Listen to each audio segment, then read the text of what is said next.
2026માં જે મહત્વની આંતરરાષ્ટ્રીય સમિટ યોજાવા જઈ રહી છે, 2026માં મહત્વની આંતરરાષ્ટ્રીય સમિટો યોજાવા જઈ રહી છે, એ બધી જ સમિટોને જે છે આપણે એક સમિટમાં જે છે કવર કરી લઈએ સાહેબ, અને એક જગ્યાએ આવરી લઈએ સાહેબ. તો રેડી છો?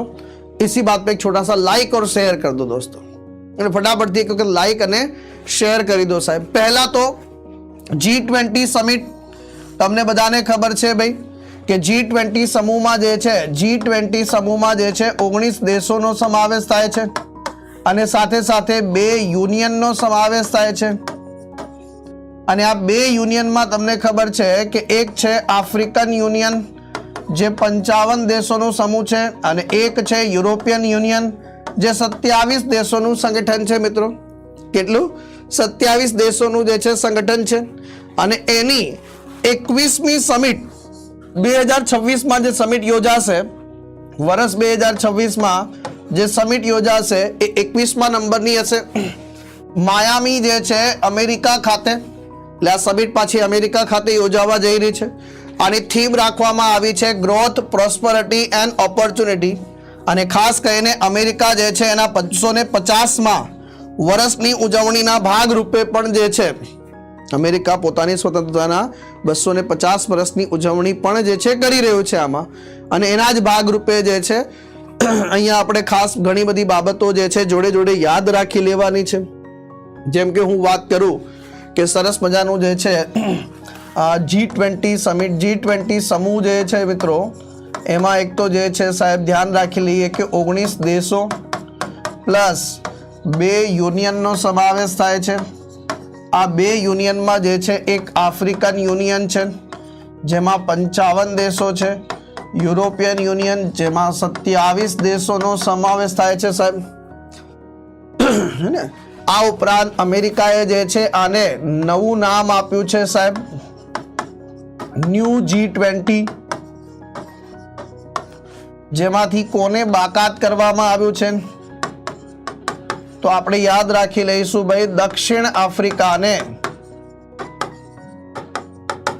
અને જે છે કોનો સમાવેશ કરવામાં આવ્યો છે ભાઈ? તો ભાઈ પોલેન્ડનો સમાવેશ કરવામાં આવ્યો છે. આ બી આપણને યાદ આવે ભાઈ. આની પહેલાની સમિટ જે છે 20મી G20 સમિટ જે છે 2025માં કઈ જગ્યાએ યોજાય છે ભાઈ? તો દક્ષિણ આફ્રિકા. ને જેનો જે છે બોયકોટ કોણે કર્યો હતો ભાઈ આ સમિટનો? તો અમેરિકાએ જે છે બોયકોટ કર્યો હતો સાહેબ. આ પણ જે છે આપણે જોડે જોડે ખાસ યાદ રાખતા જઈએ. અને અમેરિકા જે છે એના 250 વર્ષની જે છે ઉજવણી કરી રહ્યું છે, એટલે આ ખાસ બની જાય છે સાહેબ. તો પહેલા તો એક આ બિંદુ આપણે યાદ રાખી લઈએ. ડન છે? ચલો આગળ. પછી આવે છે G7 સમૂહ. એની 52મી સમિટ જે છે કઈ જગ્યાએ યોજાવાની છે સાહેબ? તો ફ્રાન્સ દેશમાં યોજાવાની છે સાહેબ. કયા દેશમાં? 2019 પછી જે છે ફરીથી G7ની જે છે યજમાની જે છે ફ્રાન્સ કરી રહ્યું છે. કોણ કરી રહ્યું છે? G7 જે છે. અચ્છા, G7માં જે છે સાહેબ કયા કયા જે છે G7 સમૂહ જે છે એમાં કયા કયા દેશોનો સમાવેશ થાય છે સાહેબ? તો એમાં USA છે, UK છે, USA આવે. એમાં પછી જે છે ખાસ કરીને જે છે ફ્રાન્સ આવશે સાહેબ, જાપાન આવશે સાહેબ ને, USA, UK, France, Japan, Italy નામનો દેશ આવશે સાહેબ, જર્મની આવશે સાહેબ, અને કેનેડા આવશે. તો આપણે આ જે છે સાહેબ ટોટલ 7 દેશોના નામ પણ યાદ રાખી લઈએ. તો આ પણ જે છે આપણે જોડે જોડે આને યાદ રાખી લઈએ તો આ પણ આપણી પરીક્ષામાં કામ લાગી જાય. પછી જે છે બ્રિક્સ સમિટની વાત કરીએ સાહેબ, તો 18મા નંબરની જે છે બ્રિક્સ સમિટ યોજાવા જઈ રહી છે ભાઈ 2026માં. કઈ જગ્યાએ? તો ભારત દેશ જે છે આનું આયોજન કરી રહ્યું છે. આની થીમ રાખવામાં આવી છે, બહુ અદ્ભુત છે. આ થીમ પર ખાસ ફોકસ કરજો. Building for resilience, innovations, cooperation અને સસ્ટેનેબિલિટી. ટોટલ 4 પિલર ઉપર જે છે આની થીમ બનાવવામાં આવી છે. કેટલા? 4 પિલર પર જે છે હે ને 4 પિલર પર જે છે થીમ બનાવવામાં આવી છે. તો 1 જાન્યુઆરી 2026 થી આપણું બ્રિક્સનું જે છે અધ્યક્ષ પદ જે છે હાસિલ કરી લીધું છે. તો 2025માં બ્રિક્સનું અધ્યક્ષ પદ કોની જોડે હતું? ચલો ફટાફટથી 17મી બ્રિક્સ સમિટ જે છે વાત કરીએ, એટલે કે ભાઈ 2025માં બ્રિક્સ સમિટ જે છે 2025માં બ્રિક્સ સમિટ, ચલો બ્રિક્સ સમિટ જે છે એ ક્યાં યોજાઈ હતી મિત્રો? તો ભાઈ બ્રાઝિલ ખાતે યોજાય છે સાહેબ. શું છે? બ્રાઝિલ ખાતે જે છે યોજાય છે. હા, બ્રિક્સનો લોગો જે છે કમળ રાખવામાં આવ્યો છે. આ ઉપરાંત જે છે સાહેબ બ્રિક્સના વિસ્તરણ પછી ભારત પ્રથમ વખત અધ્યક્ષ પદ જે છે ધારણ કરી રહ્યું છે સાહેબ. બ્રિક્સના વિસ્તરણ પછી જો બ્રિક્સના જે છે મૂળ 5 સભ્યો જે છે બ્રિક્સના મૂળ સભ્યો જે છે બ્રાઝિલ, રશિયા, ઇન્ડિયા, ચીન અને સાઉથ આફ્રિકા સાહેબ.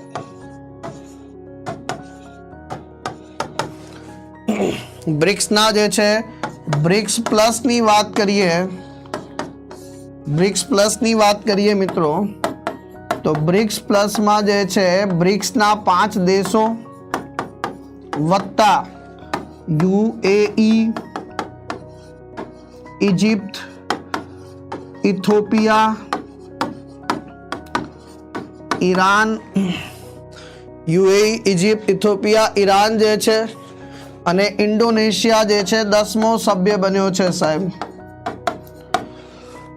અને જો ધ્યાન રાખજો, સાઉદી અરેબિયા જે છે ક્વેશ્ચન માર્ક છે. સાઉદી અરેબિયા જે છે ભાગ લે છે, બધું જ કરે છે, પરંતુ સાઉદી અરેબિયાએ ઓફિશિયલી અનાઉન્સમેન્ટ કર્યું નથી. ભાગ લે છે, બધું લે છે. બ્રિક્સની વેબસાઇટ પર એને જે છે સભ્ય પણ બતાવવામાં આવી રહ્યું છે, પણ અમેરિકાના કારણે જે છે એને હજી ઓફિશિયલી અનાઉન્સમેન્ટ કર્યું નથી સાહેબ. તો આ થોડીક બાબત જે છે ખાસ ધ્યાન રાખી લેજો. એક જ મિનિટ હું પાણી પી લઉં ભાઈ. ચલો ક્લિયર છે, ચલો આગળ વધીએ. ત્યાર પછી આવે છે UNFCCC, તો એની અંતર્ગત COP31 ક્લાઇમેટ ચેન્જ કોન્ફરન્સ જે છે એ ક્યાં યોજાવાનું છે? અંતાલિયા, તુર્કી ખાતે યોજાવાનું છે. પણ તમને બધાને ખબર છે કે આમાં જે છે તુર્કી અને ઓસ્ટ્રેલિયા બંને છે સાહેબ. તુર્કીમાં જે છે મુખ્ય સમિટનું આયોજન કરવામાં આવશે અને આની અંતર્ગત જે છે સાહેબ વાટાઘાટા જે છે સમિટ નું આયોજન જે છે થશે, કારણ કે બંને વચ્ચે મગજમારી ચાલી રહી હતી સાહેબ, હે ને? આ બંને વચ્ચે જે છે મગજમારી ચાલી રહી હતી. United nation framework for climate change, united nation framework convention on climate change, આને UNFCCC તરીકે પણ ઓળખીએ છીએ સાહેબ. આના માટે 2033 એટલે કે 33મી સમિટ માટે જે છે આપણે પણ જે છે એક પ્રસ્તાવ મૂકેલો છે. પછી આવે છે NATO summit, north Atlantic treaty ઓર્ગેનાઇઝેશનની કયા નંબરની સમિટ? 36મા નંબરની સમિટ. એ અંકારા તુર્કી ખાતે જે છે યોજાવાની છે. તો તુર્કી બીજી વખત નાટો સભ્યની જે છે યજમાની કરી રહ્યો છે. તુર્કી નાટોનો જે છે એકમાત્ર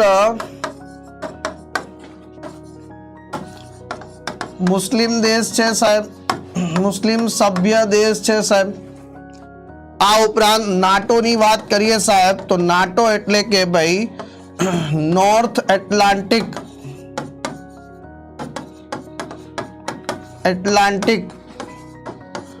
ટ્રીટી ઓર્ગેનાઇઝેશન.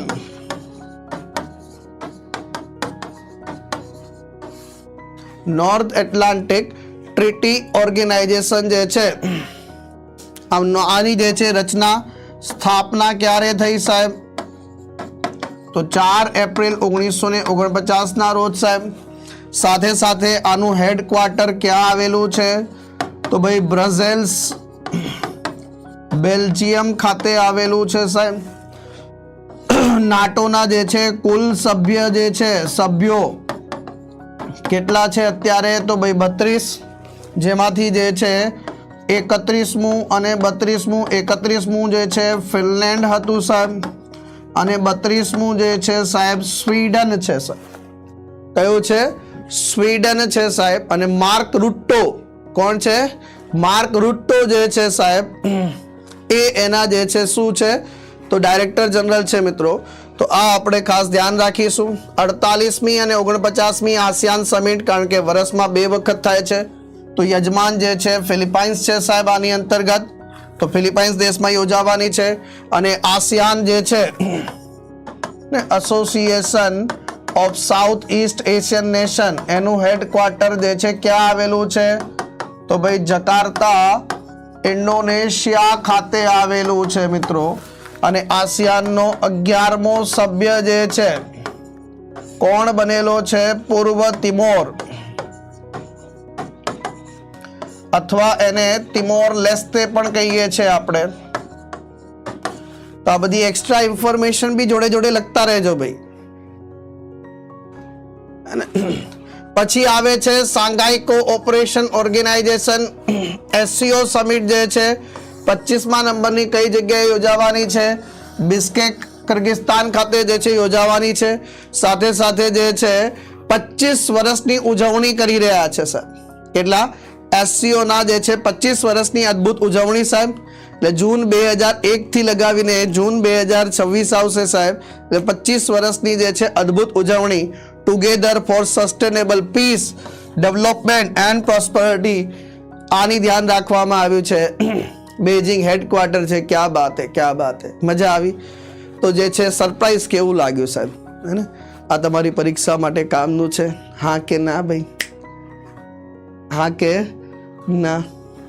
કામનું છે? યસ ઓર નો? ગમ્યું તમને?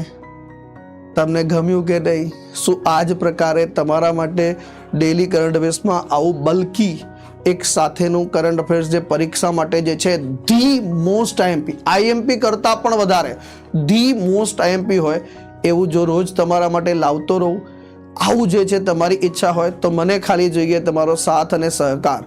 આપણે જે છે લાઈક અને શેર જે છે, લાઈક જે છે 1000+ આપણે કરવાના છે, અને શેરિંગ એટલું મજબૂત આપણે કરવાનું છે દરેકે દરેક ગુજરાતના દરેક વિદ્યાર્થી મિત્રોને જે છે પરીક્ષામાં કામ લાગવું જોઈએ સર. આ એક મારો ઉદ્દેશ્ય છે. હવે આ ઉદ્દેશ્ય તમારા ઉપર ડિપેન્ડ કરે છે ને, કે કેટલું તમે શેર કરો છો, કેટલું તમે લાઈક કરો છો, એના ઉપર ડિપેન્ડ કરે છે. ક્લિયર? ચલો, તો આ થઈ ગઈ બધી 2026ની મહત્વની આંતરરાષ્ટ્રીય સમિટ જે પરીક્ષા માટે જે છે ખૂબ મહત્વની છે. તો એને આપણે મસ્તિષ્કમાં જે છે ખાસ યાદ રાખી લઈશું સાહેબ.